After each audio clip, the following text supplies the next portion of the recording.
ทุกคนมันนี่มากินจุ่มอย่างเดียวเนาะกินแบบรัวๆเลย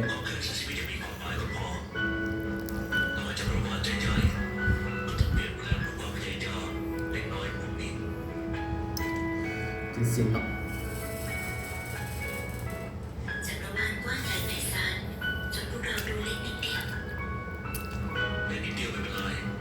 ขอแค่สิ่งที่มีความหมายก็พอต่อให้จักรวาลใหญ่ๆก็ต้องเปลี่ยนแปลงความพยายามเล็กน้อยพวกนี้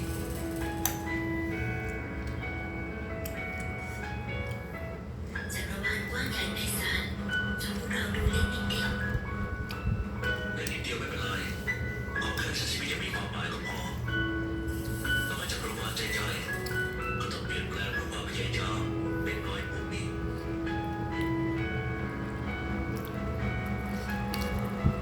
จักรวาลกว้างใหญ่ไพศาลจนพวกเราดูเล็กนิดเดียวเล็กนิดเดียวไม่เป็นไรขอแค่ชีวิตยังมีความหมายก็พอต่อให้จักรวาลใหญ่ๆก็ต้องเปลี่ยนแปลงความพยายามเล็กน้อยพวกนี้